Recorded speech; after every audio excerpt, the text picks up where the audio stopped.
Well, hi there. It's great to see you. Great to imagine you. Jonathan Foust here with the following short meditation and a Dharma talk. It's great to be back. I have been away down in Central America for a little over 3 weeks.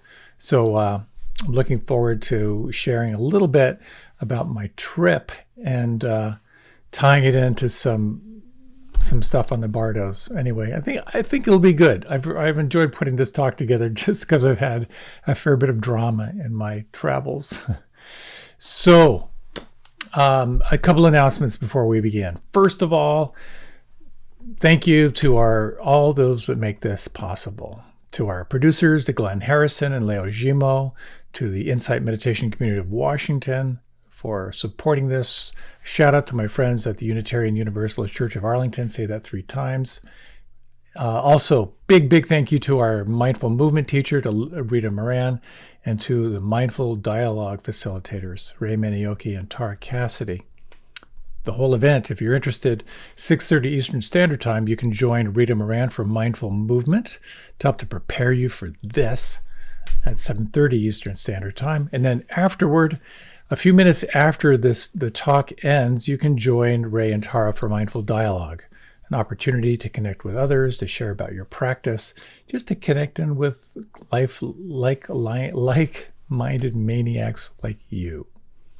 So please feel free. All those links are on my website, also on my Facebook page. And let's see. Just a reminder, this is all offered freely. No one is denied access to these practices and teachings. It's important to me to make this available at no cost. If you'd like to support this, because there are expenses that go into making this happen, I so appreciate your support. It makes all the difference. Couldn't happen without you. Thank you, thank you, thank you. And also to let you know, I do have a newsletter that offers my photography for the month, as well as a compendium of talks and so forth. So you can sign up for that on my website as well. I think that's it. So we can make our way to a short meditation, and then we'll make our way into this talk. So the theme of this talk is about navigating change and reflecting on what doesn't change, inspired by Pema Chodron's book on how we live is how we die. So I'd like to lead a short reflection. And again, this won't be too long because we have a talk to get to. But if you like, you can close your eyes. And if you just take some time now with your eyes closed, just to feel, and I know I say this a lot, but this contrast between the outer world, where you're focusing on everything happening outside of you, and here, with your eyes closed, a heightened perception of the inner world. And if you would, turn your attention to your breathing. Long and slow breath. And as you breathe, notice where you feel the breath the most predominant on the inside.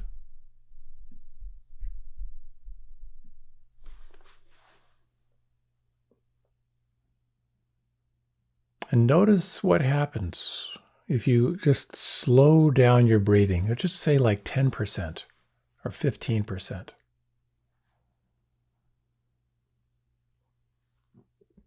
Slowing down the breath has a number of effects. One is it begins to heighten your perception of sensation. The more you feel, the more you feel. It also has this profound way of heightening self-awareness in the mind. Noticing what you're feeling, but also noticing how you're relating to what you're feeling.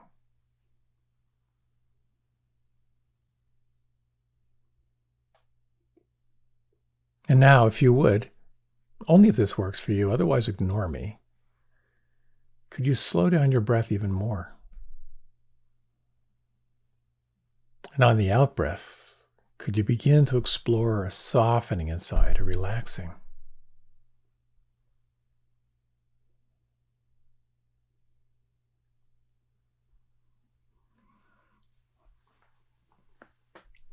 And now, in your own time, release control of your breath. Let the breath be utterly free flowing and effortless.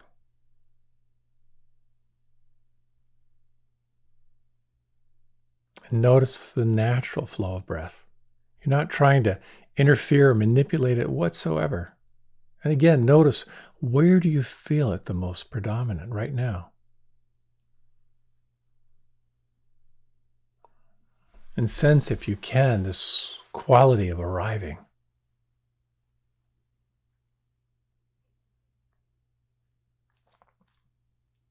To heighten this perception of here and now, notice if it's possible to feel the space between your eyes.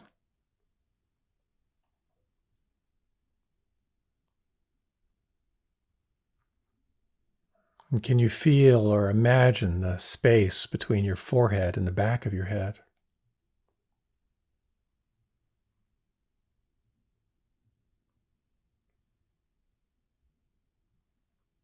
The space inside the sinus cavities in your head.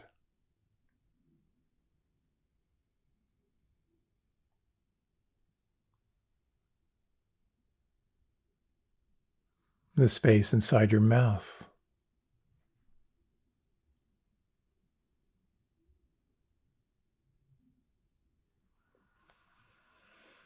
The volume of your tongue.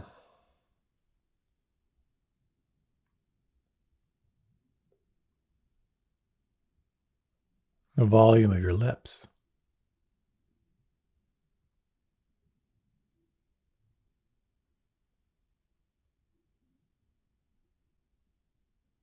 Notice if it's possible to feel from the inside out the weight and the volume and the length of your arms, and down through the elbows and down through the wrists.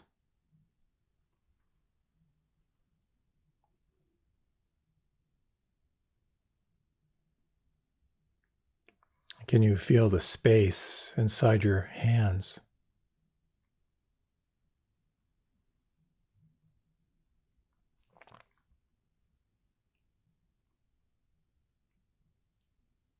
Can you feel the space between your breastbone and your spine?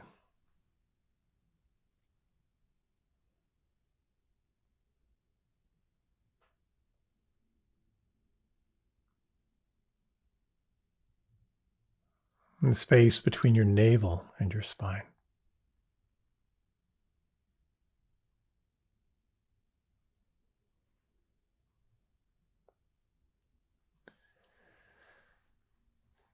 And can you feel now from the inside out the volume and the weight and the length of your legs? The hip joints down through your knees.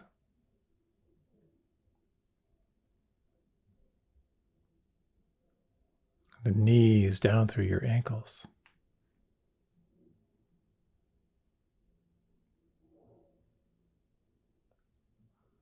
And the space inside your feet.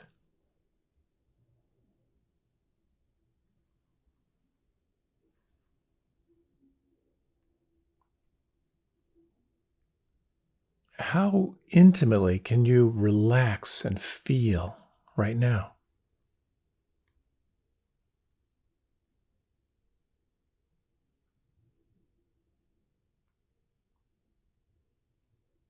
And is it possible to sense who you are as the one who is aware of all this sensation and aliveness and change? Deeply, deeply relaxed, and at the same time alert and awake.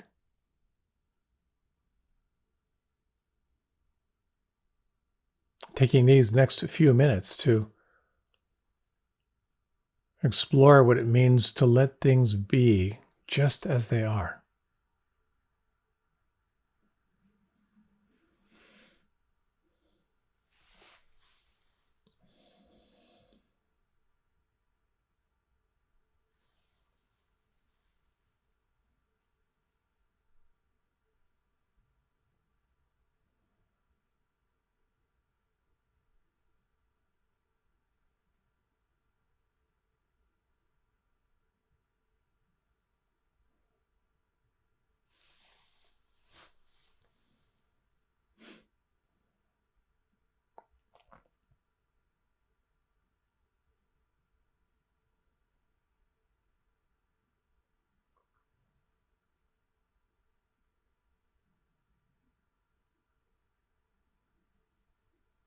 As many times as your mind gets lost in a world of thought, that many times you can re-arrive.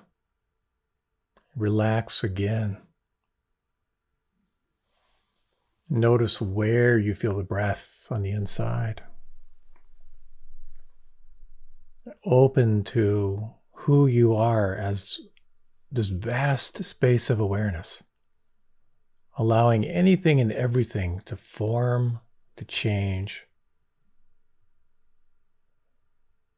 and to move on.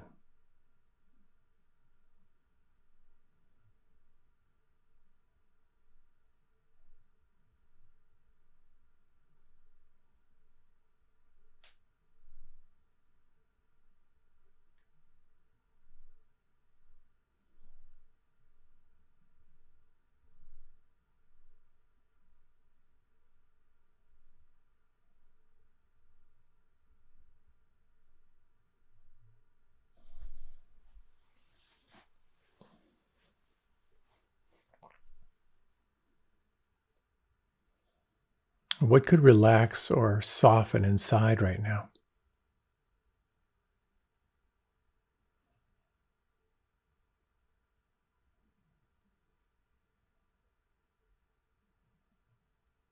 How intimately can you feel the breath on the inside right now?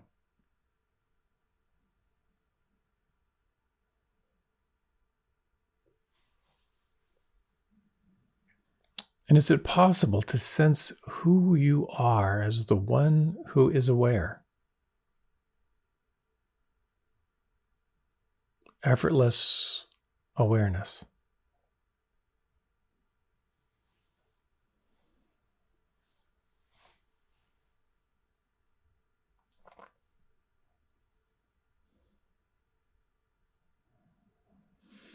And you might very slowly begin to deepen your breath just a little bit.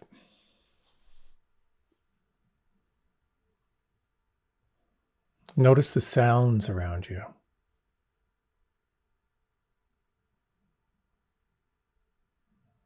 And notice the quality of presence.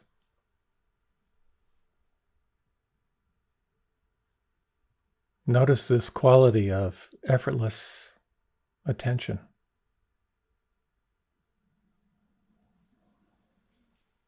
And you might, in your own time, begin to let your head drift a little bit to the left and the right. Let your body begin to move and stretch in any way that feels most alive and most pleasurable for you. And take your time now for this time of transition.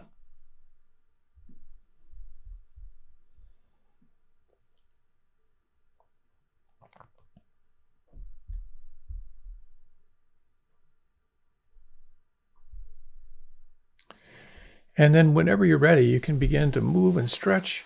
You might reach your arms up overhead, let out any sounds, adjust your posture in any way.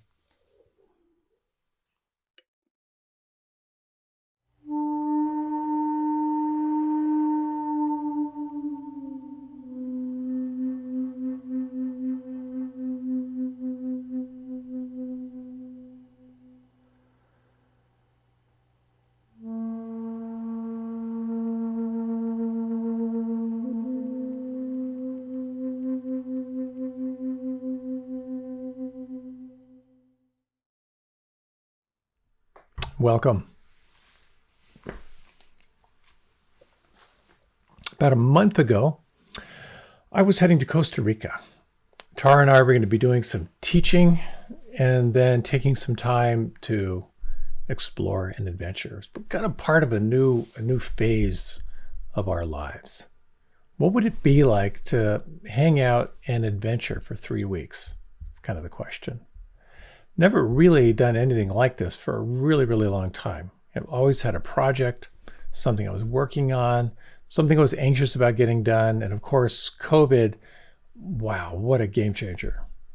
Definitely stepping back, live teaching not happening. So So this was a real opportunity to kind of explore, well, what would life be like to do some intense teaching. We're leading a very intensive retreat, and then really take some time to be challenging for both of us. We're kind of both type A yogis.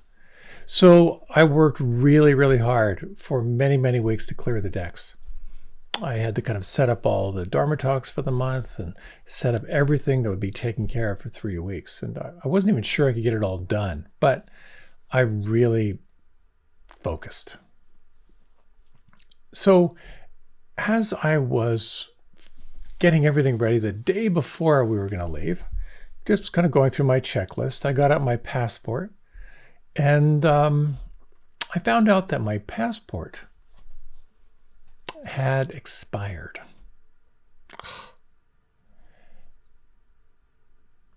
Went through all the classic stages of death. First, denial.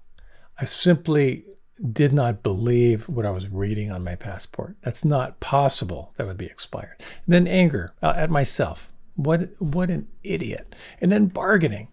Maybe I'll just show up and act surprised.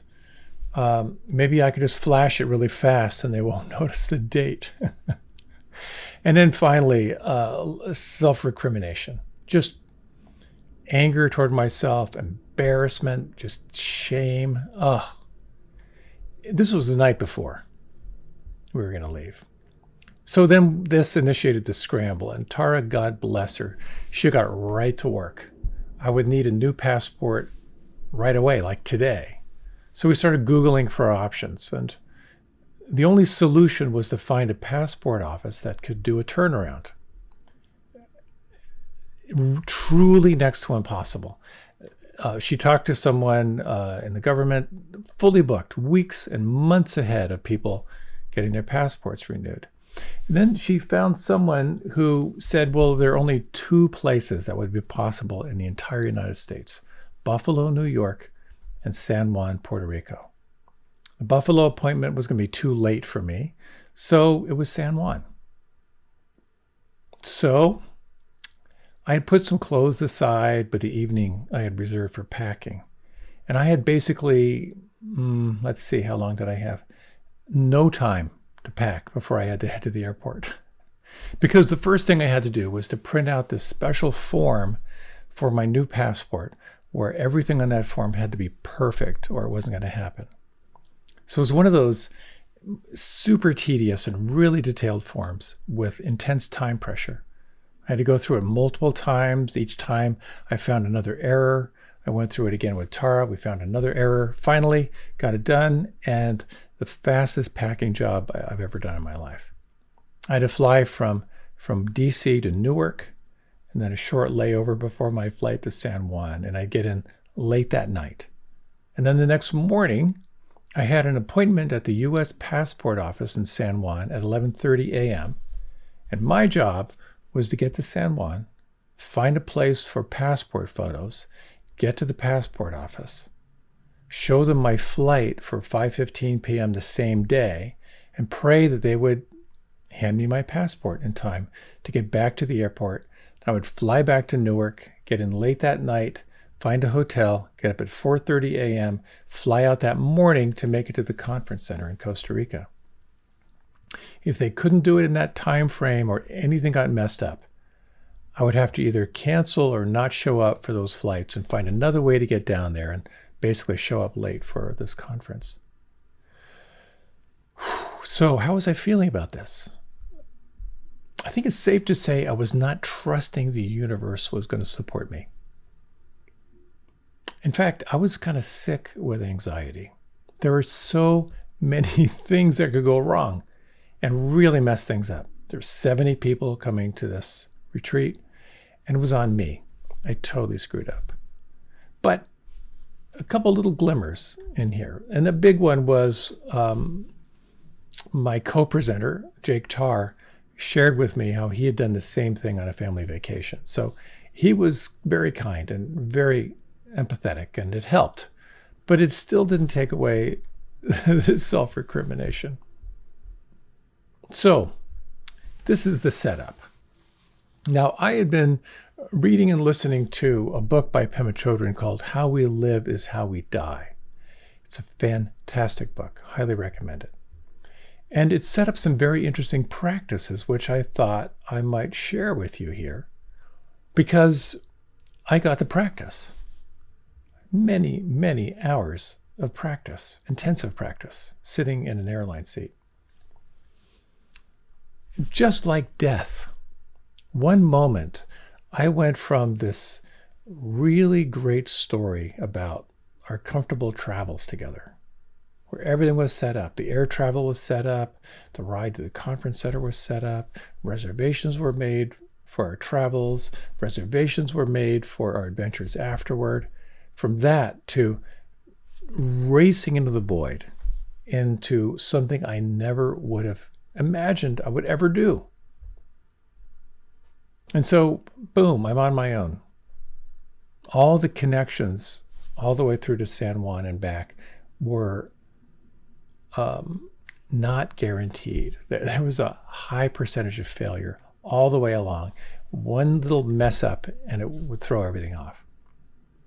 So I've always traveled alone. And in the past, I've loved it. You know, traveling alone, there's this heightened self-awareness. It's just designed for spontaneity. And in Europe, when I was wandering around in my 20s, I remember thinking, why would I ever travel with another person? So many adventures would open up in front of me. But here, I was traveling alone.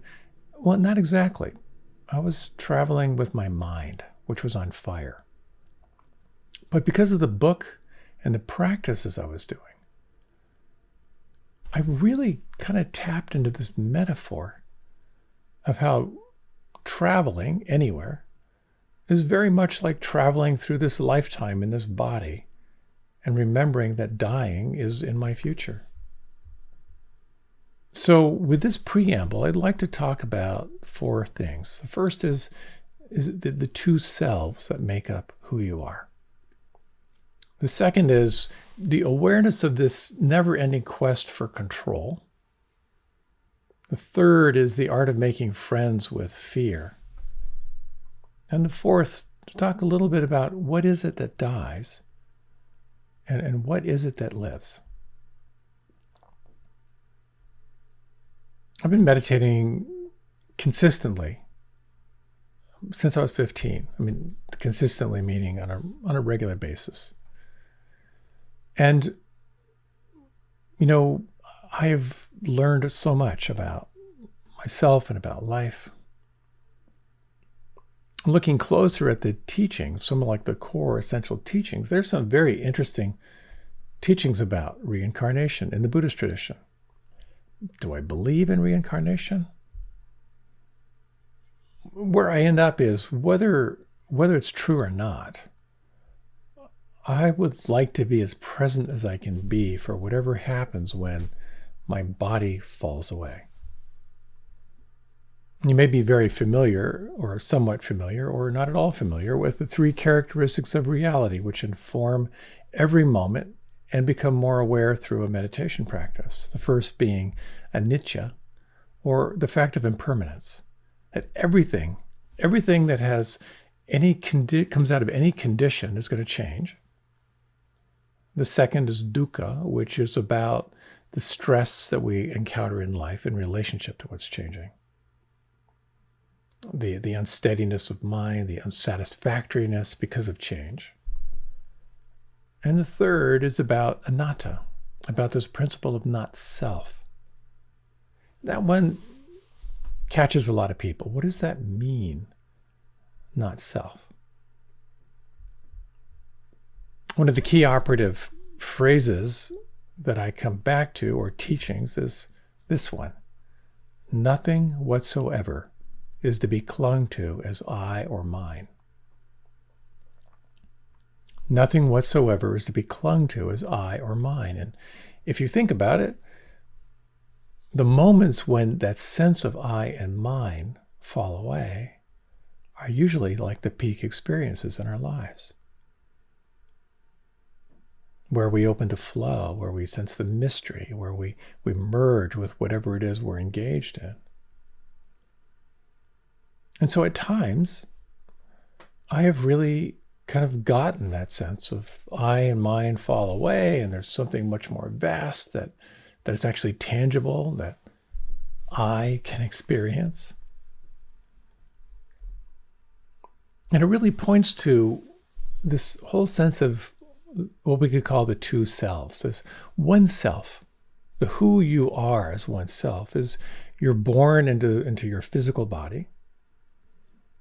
The language that you heard as a child and formed how you conceptualize life, the language that you learned how to speak, the nature and the quality of your primary caretakers and how they influenced you, the influence of your siblings, if you had them, your socioeconomic conditions, your schooling, your friends, your work, all of the conditions that form this sense of you. That's one self. The other self you can think of as awareness itself, the witness, aware of coming into a body, the awareness of the formation of language, the awareness of the initial imprints of your caretaker and family, and the experience through your life of getting lost in the drama, and then occasionally coming back to that sense of awareness itself. You know, the 6-year-old you brushing your teeth, looking into the mirror, as compared to you brushing your teeth now, lots has changed. But has awareness itself changed? That's the question. So the relative self experiences life through the nervous system. I am this body, I am these feelings, I am these emotions, I am these thoughts, I am these states of consciousness. I am the one who's making my life happen. And while that's true, there's more.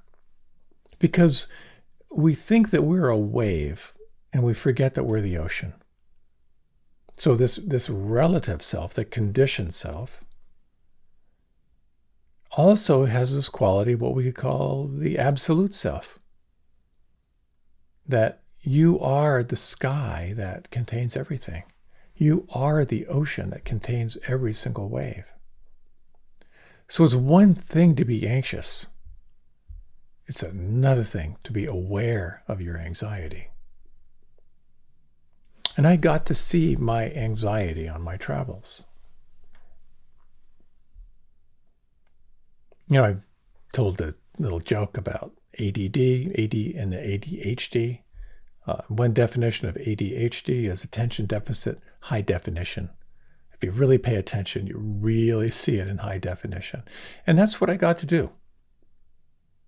I got to really see my anxiety, but it also, something in the watching of the anxiety helped to release me.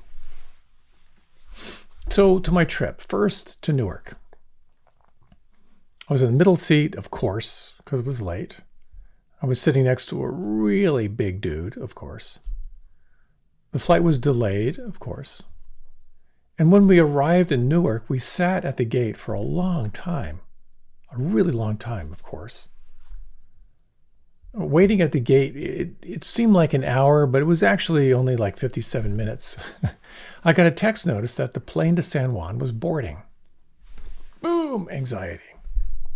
And because my flight was overbooked, and I was in row 4, and I think I was like boarding group 5, there wasn't anywhere to stash my carry-on. So I had to stash my carry-on 6 rows back, which means that when it was time to disembark, I would have to force my way back against the stream of people wanting out to get my bag.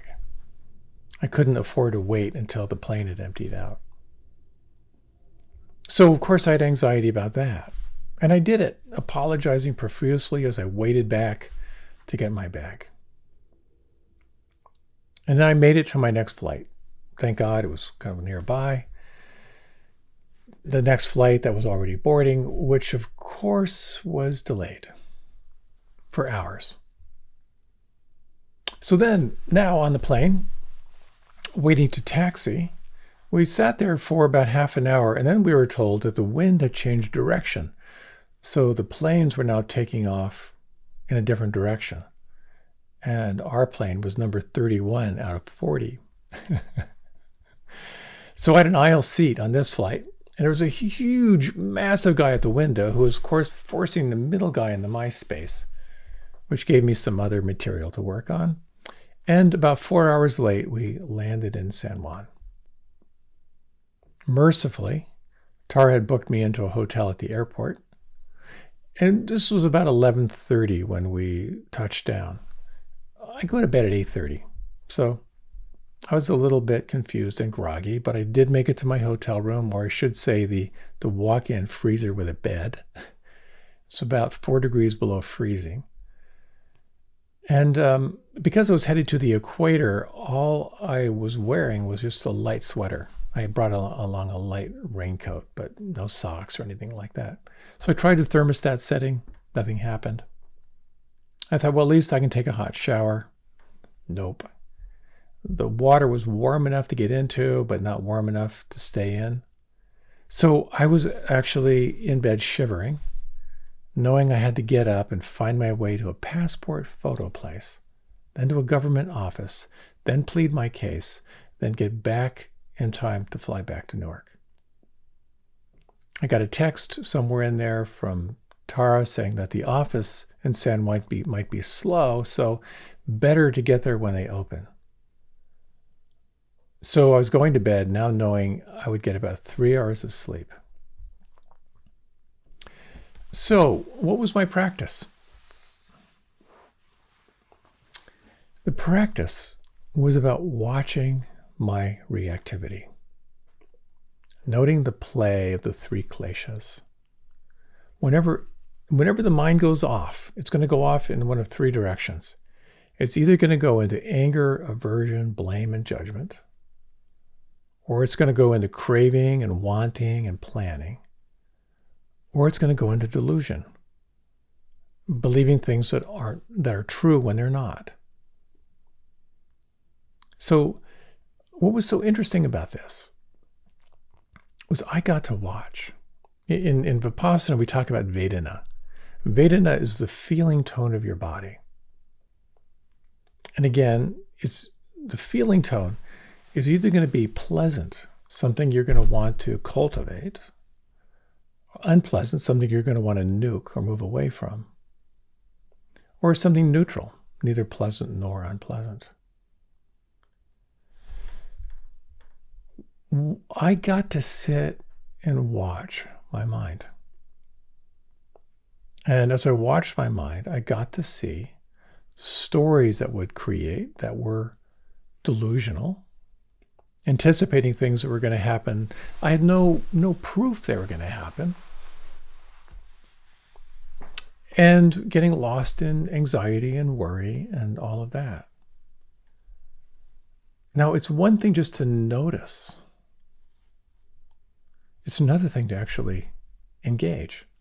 So when I would feel those waves of anxiety really strong, I would actually turn to really examine them. Where exactly do I feel it? And I began to recognize how old these feelings of anxiety were. This just desire to control. My patterns of anxiety as a young child were all about trying to anticipate the worst that could possibly happen so I wouldn't be surprised if it did happen. Pretty messed up strategy for a kid, but it came from a very young place of wanting some control, wanting some assurance in life. Never really shook it. But I really got a deeper understanding of befriending anxiety, befriending it as a companion. So this becomes not only an essential part of navigating through life, but it's actually a very essential part of navigating through death, which I'll get to, assuming I have enough time. If you close your eyes just now, just for a few moments, just take a moment and explore the following reflections. On the inside right now, can you locate anything that you would call pleasant? And can you sense, perhaps in your own way, this sense of like moving toward the pleasant?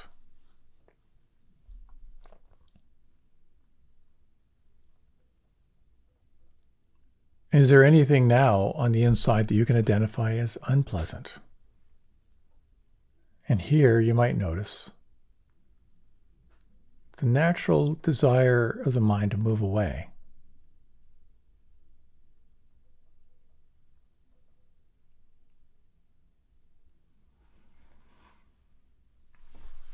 And you might sense now, can you locate anywhere inside that feels neutral? It's not unpleasant, not pleasant, but that in-between space. And what is the quality of mind as you identify neutral?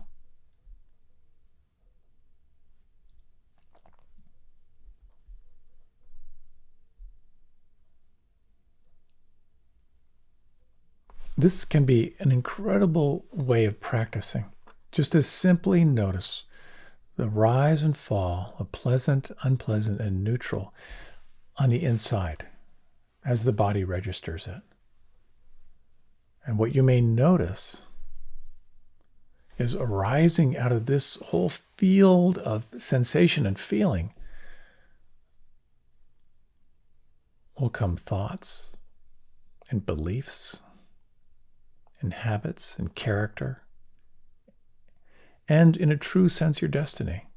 How you react to that feeling tone impacts the rest of your life and your future. So if you like, you can open your eyes if you haven't already. Like many things, this practice is extraordinarily simple and extraordinarily revealing. We are nothing more than reaction machines without full awareness. We react, and then we set in motion a whole other set of circumstances. We're fully identified with our reactions because we are that relative self, trying to control life so it fits our narrative. But what happens when you're not identified with the reaction? When you're just aware of the reaction? When you're the one who is aware? Well, a few things. Number one, you begin to recognize patterns of reaction. All the patterns of your conditioning. You begin to see it more and more clearly. And you might sense the possibility of freedom, your capacity to choose, your capacity to move from reaction to creation. And for me, it was very interesting in my travels. As many times as I was aware of the clench of anxiety, that many times I could possibly come back and relax and open to the moment again.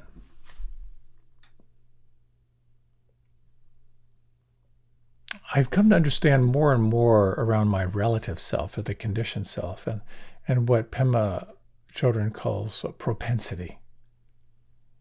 I'm very aware in my conditioning that I am anxiety waiting to happen. And I got to watch my mind. What do I do if I miss this next plane? How do I get a passport photo? Does Puerto Rico have Uber? What if I get lost trying to find someone in the office in a massing complex for the passport office? How am I going to find anything plant-based to eat in Puerto Rico? How should I plead my case at the passport office? Should I be charming and kind? Should I be obsequious? Should I be aggressive? I had so many opportunities to worry because I didn't know if I would make my next flight. I didn't know how to get to my hotel. I didn't know where the passport place was. I didn't know if Uber existed. I didn't know how to get to the passport place. I didn't know if I'd have to find housing that night and cancel my flights and rebook them. I was anxious, but through my practice, I knew I was anxious. And I began to come to understand yet again another big distinction in my life. What I have control over and what I don't have control over. And then a breakthrough occurred. I realized there was something I could do.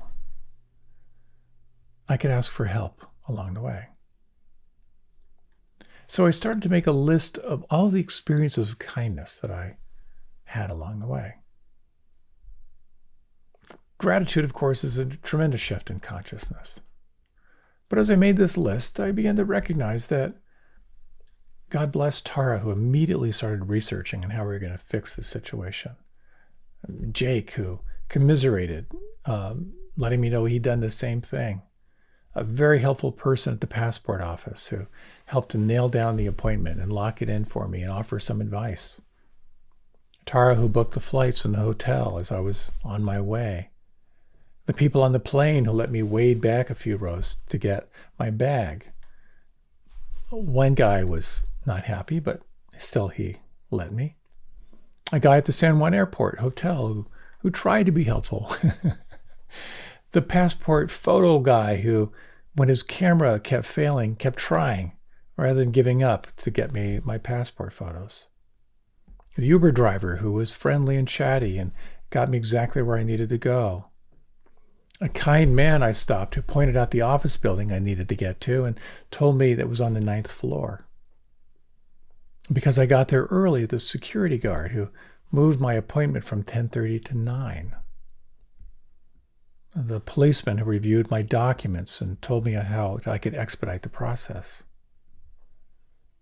The passport official who was kind and understanding. And when the time for me to pick up my passport passed by many, many hours, and it looked like I wasn't going to get my passport that same day, another traveler and I got into a conversation, and we talked on strategies on finding hotels and how to cancel flights. And Jake, who sent me texts on other flights I could use. And the security guy who could have let me go through without unpacking all my bags. The guy at the desk who, when he told me my passport was ready, had a big smile on his face. And when I got back to the airport by 5:15, and when I got back to Newark, I couldn't find the airport shuttle I needed. I wandered and circled and wandered and circled, and a guy at the desk helped to get me figure that out. And at the shuttle waiting point, it's 38 degrees and windy. All I was wearing was just this light shirt, no socks. And a pilot who was heading to the hotel, the same hotel, saw how freezing I was, and he called to see when the shuttle was coming. And as I was doing deep knee bends to stay warm, he and his co-pilot were really sympathetic. It's a very interesting, it was a fascinating experience for me. Because what I got to see is when I go into fear, I get small. It becomes me against the world. When I come into the here and now, and I can recognize and name what I'm feeling, the possibility of asking for help, recognizing what do I not have control over, asking for help. What a difference. So you might take a moment. You can close your eyes. Take 3 breaths. And you might bring into mind, what makes you the most anxious right now in your life?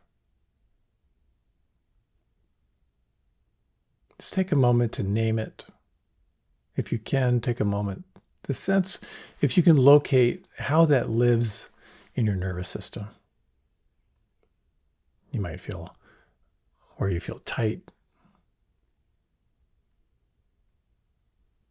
And explore the following questions. First question is, what do you actually have control over?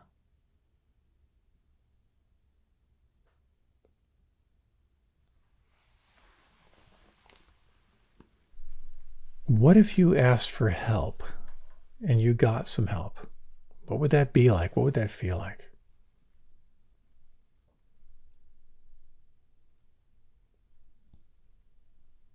And what if you held this sense of anxiety with some kind of kindness or compassion? How does that shift? How does that move?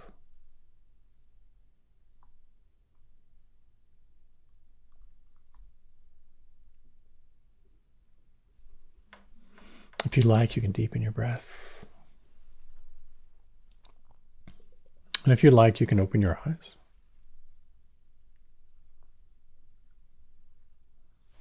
We each have our particular propensities. Some of us are anger waiting to happen. Some of us are depression waiting to happen. Some of us are rejection waiting to happen.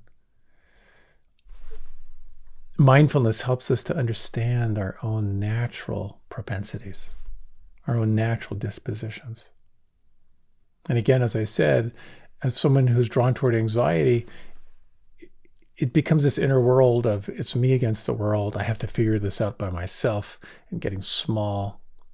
If I can't meet that with awareness and with compassion, it's not going to shift. When I can meet it with some element of awareness, to be able to name it, to recognize it, to bring some empathy, some compassion to it, and then that risk of asking for help. It's a new world. New world. So the bad news is that your conditioned life is filled with likes and dislikes. And for the average person, your list of your likes and dislikes gets longer as you get older. You may have noticed how some really old folks have very, very narrow windows of comfort. The good news is that there's another you that is not conditioned, that you can, from time to time, access with awareness where you're bound and how you might get more free. And in that same way, one of the punchlines of Pema's book, of How We Live is How We Die, is that when you die, you may well encounter all of your propensities, all of your conditioning, and it probably makes sense to start on that now. Start unwinding that now. So it's an interesting question as to what does it mean to have a good death?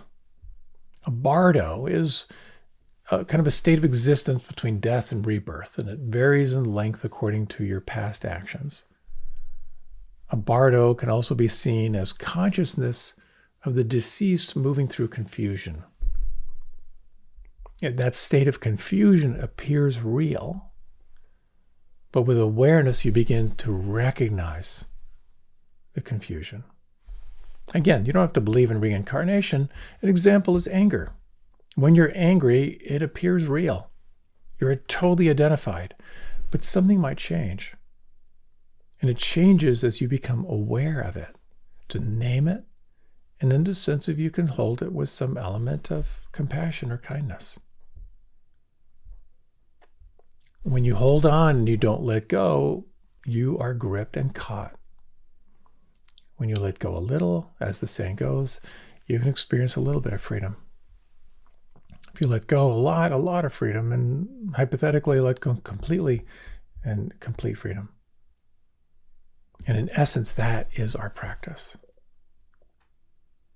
So when we begin to explore our death, it opens up this process of unwinding our conditioning, unwinding our karma. And I think of this as just unpeeling an onion.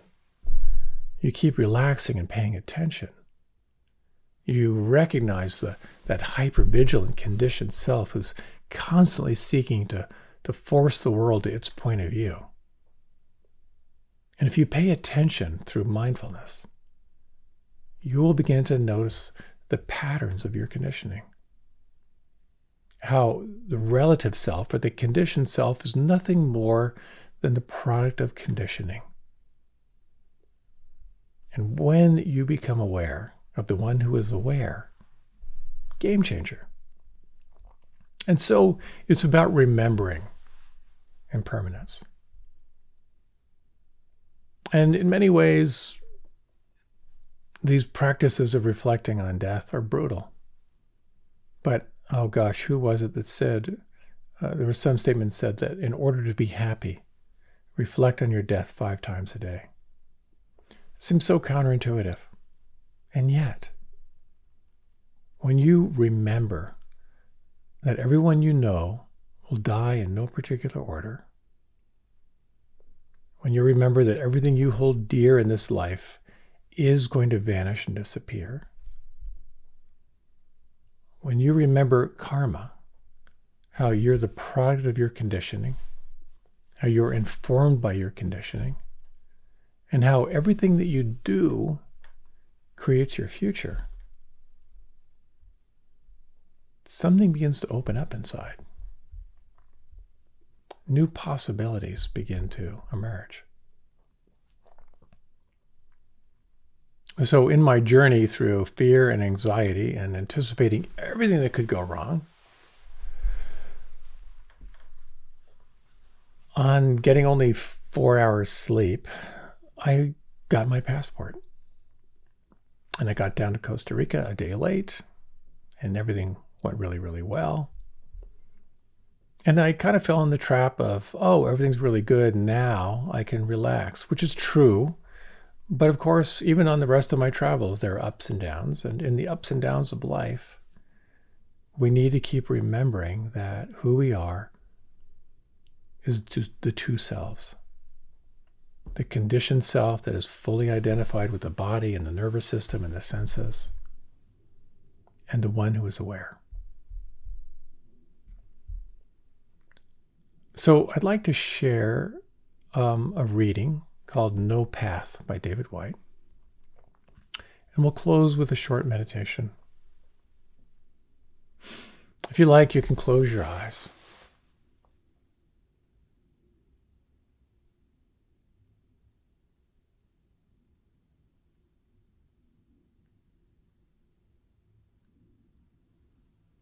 There is no path that goes all the way. Not that it stops us looking for the full continuation. The one line in the poem we can start and follow straight to the end. The fixed belief we can hold, facing a stranger that saves us the trouble of a real conversation. But one day you are not just imagining an empty chair where your loved one sat. You are not just telling a story where the bridge is down and there's nowhere to cross. You are not just trying to pray to a God you imagine would keep you safe. No, you've come to the place where nothing you've done will impress, and nothing you can promise will avert the silent confrontation. The place where your body already seems to know the way, having kept to the last its own secret reconnaissance. But still, there is no path that goes all the way.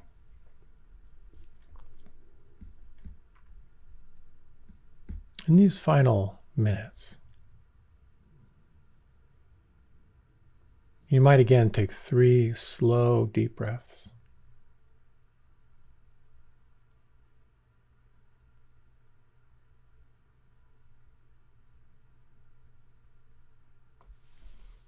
These bardo states, if you will, are states of consciousness that appear real. But with awareness and with an awakened heart, we can see more clearly into the true nature of who and what we really are. Taking some time to reflect on the reality of impermanence. This next exhalation, a dying away to that which was.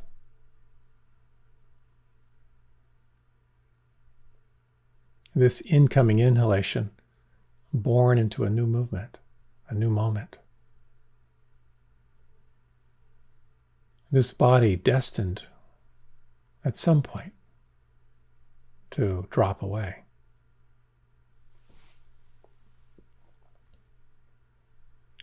Reflecting on the reality of stress, and suffering, believing what is real is not real, or believing what is real isn't real.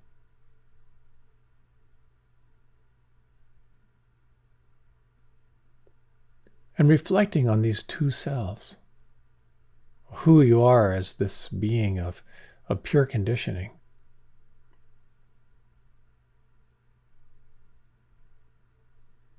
seeing and experiencing through the senses,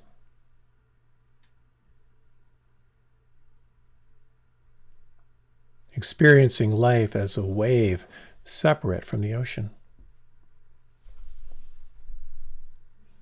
And sensing now, if you will, who you are as the ocean itself, holding, containing everything that moves and changes.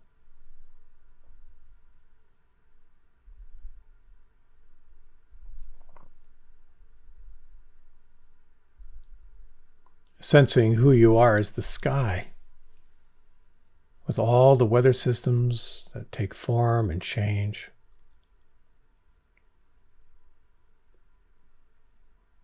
As the space that can hold and contain everything.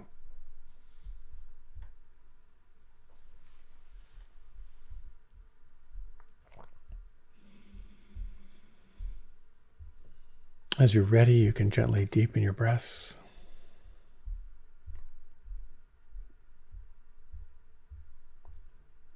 As you're ready, you can let your eyes open.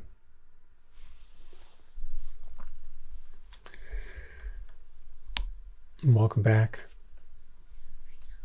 So my travels were filled with all kinds of anxiety and growth.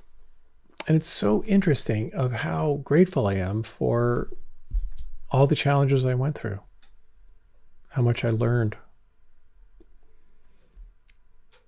And may you, in that same way, when you are caught in unexpected bardos, may you find awareness, compassion, peace in the practices that will help you to stay awake, to remember what's most important in your life, and remember who and what you truly are.